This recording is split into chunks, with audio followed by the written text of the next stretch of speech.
fund the National Space Biomedical Research Institute, which is hard at work on research and medical technology developments that can impact not only astronauts, but patients on Earth who have conditions such as osteoporosis, muscle wasting, shift-related sleep disturbances, balance disorders, and cardiovascular system problems.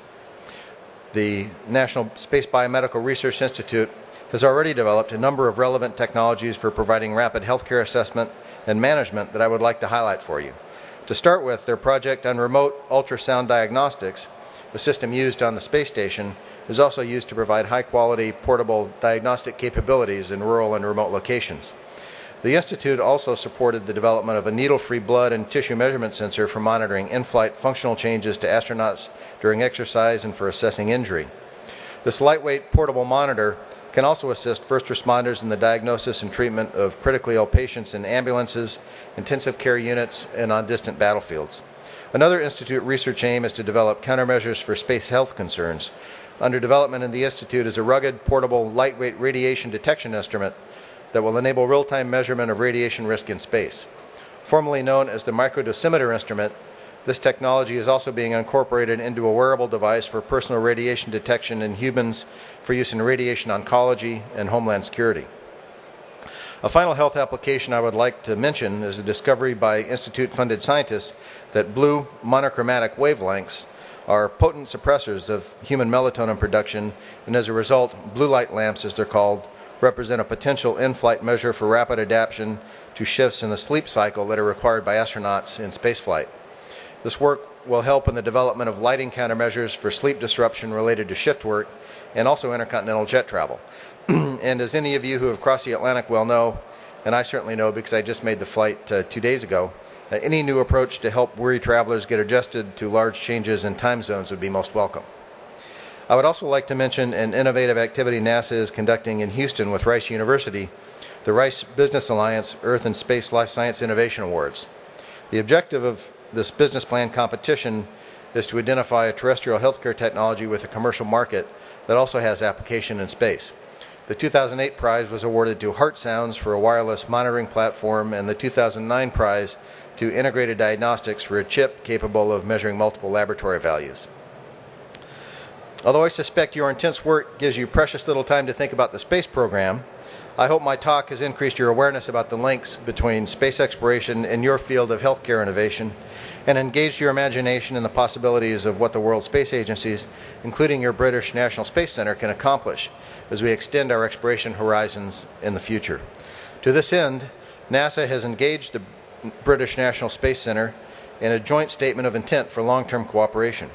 Based on this commitment, NASA and its British space counterparts are engaging in detailed discussions on specific areas of potential collaboration involving lunar science and exploration. These cooperative efforts are ranging from the exchange of information related to research and development to actual hardware contributions by NASA to the UK's Moonlight mission, which plans to send penetrators to the lunar surface in order to understand better the seismology of the moon. As envisioned, this mission would provide useful science data and conduct precursor activities to the return of humans to the moon in 2020. On our side of the Atlantic, we are fortunate to have a dynamic president who was inspired by the space program in his youth when we had the opportunity to see returning Apollo astronauts receiving heroes' welcomes when their naval recovery ships docked in Hawaii. President Obama has now concretely invested in NASA as part of his strategy for America's long-term growth, with the budget request for a robust program to continue the agency's missions of exploration and research, as well as $1 billion in stimulus funding targeted to NASA's exploration, climate monitoring, and aeronautics programs. This spring, in an address to our National Academies of Science, President Obama said, in the context of the current global recession, "At such a difficult moment, there are those who say we cannot afford to invest in science, that support for research is somehow a luxury at moments defined by necessities." The President then said, "I fundamentally disagree.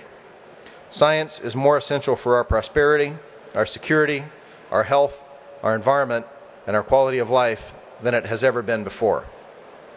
The President went on to say that even in the hardest times, against the toughest odds, we've never given in to pessimism. We've never surrendered our fates to chance. We have endured. We have worked hard. We have sought out new frontiers. And that end quote.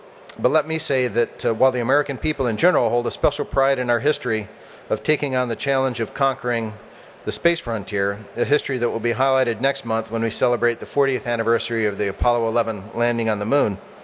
We profoundly appreciate that we are following in the path of the British pioneers of oceanic exploration who helped create a great global civilization built around your entrepreneurial spirit, your traditions, and laws.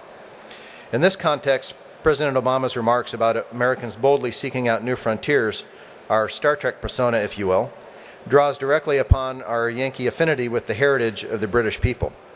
Prime Minister Winston Churchill memorably expressed this central fact of history when, in the darkest days of World War II, he addressed the Canadian Parliament and said, "We have not journeyed across the centuries, across the oceans, across the mountains, across the prairies, because we are made of sugar candy." As we look to the mountain peaks that will be conquered in the future, on the moon and Mars, NASA's dynamic exploration plans depend on the contributions of other nations, including scientists and engineers, and yes, astronauts from the British Isles. We are very pleased in this regard that the European Space Agency recently selected British Army Air Corps pilot Major Timothy Peake to join its astronaut corps. Major Peake was one of 800 United Kingdom citizens and over 8,400 total applicants for the European Space Agency's astronaut corps, so his selection is an impressive accomplishment. He is now undertaking basic training at the European Astronaut Center in Cologne with a view towards participating in future space missions. Perhaps one of those missions will take Major Peake to the region around Shackleton Crater near the moon's south pole, named in honor of pioneering Anglo-Irish explorer Ernest Shackleton, who took on the challenge of exploring the continent of Antarctica nearly a century ago. To sum up, to all of you in the health professions who are deeply committed to providing, through innovation, better health care to those in need, let me emphasize that the global investment in space exploration is most certainly not a luxury, but a necessity. Space is an important investment in our common future, in which our progress in exploring new frontiers will continue to spur, both directly and indirectly, important breakthroughs in health and medicine for both Earth and space use. While NASA will always be seeking to lead the way into the cosmos, we very much want our British colleagues to be our partners in developing new exploration systems and technologies to enable humanity's next great leap in space and all the technological windfalls that this will entail. I firmly believe it is in your interest to support a robust British space program, including one that has a larger role in human spaceflight, just as I implore American audiences to maintain their support for NASA's vital work. I wish to thank all of you for the honor of addressing you today, and also to express my gratitude for all that you do to improve people's lives. I greatly appreciate your warm welcome, and I look forward to touring the expo, and I look forward to taking some questions now. Thank you all very much.